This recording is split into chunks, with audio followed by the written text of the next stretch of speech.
అలాగే Buchchi, and you deserve this success. ఇంత risk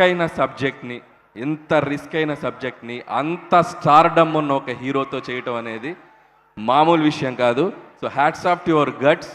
చేసి ఒప్పించి మెప్పించావు. ఇది నీకు ప్రజలు ఇచ్చిన సక్సెస్, దీనికి ఇక తిరుగులేదు. హ్యాపీగా ప్రశాంతంగా బజ్జావు నువ్వు బుచ్చి. అండ్ ఆల్ ద బెస్ట్ బుచ్చి. నువ్వు ఎంత కష్టపడ్డావు ఈ సినిమా గురించి ఐ కెన్ అండర్స్టాండ్. అండ్ హ్యాపీగా ఈ సక్సెస్ని ఎంజాయ్ చేయి. అలాగే సుకుమార్ గారికి, ఈరోజు ఈ సక్సెస్లో పాటైన సుకుమార్ గారికి గుడ్ ఈవినింగ్ సార్. ఈ సినిమా సక్సెస్ ఈరోజు మెగాస్టార్ చిరంజీవి గారి రాకతో ఈ సక్సెస్ ఏదైతే జర్నీ ఉందో పరిపూర్ణమైపోయింది.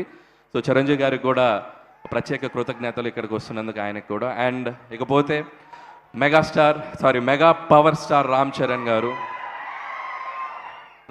గారు ఈ సినిమా కోసం ఏం చేశారనేది 4 ముక్కల్లో చెప్తాను. ఆయన కొండలెక్కాడు, కండలు పిండారు, దుమ్ములో దొర్లాడు, బాక్స్ ఆఫీస్ దగ్గర దుమ్ము లేపారు. So I can say. And అలాగే ఈ సినిమాలో ఒక గద పట్టుకున్న ఒక పోస్టర్ ఉంటుంది రామ్ చరణ్ గారిది. అది చూస్తే నాకు ఒక హనుమంతుడిలాగా అనిపించారు. నిజంగా ఈ సినిమాకు పనిచేసిన ప్రతి టీం టెక్నీషియన్ తర్వాత ఒక ఎత్తు అయితే, రామ్ చరణ్ గారు ఈ సినిమాని హనుమంతుడిలాగా తీసుకెళ్ళి అలా బాక్స్ ఆఫీస్ దగ్గర ఒక అద్భుతమైన సక్సెస్గా నిలబెట్టారు. రామ్ చరణ్ గారు, మీ ఎఫర్ట్స్కి, మీ డెడికేషన్కి నిజంగా hats off to you sir.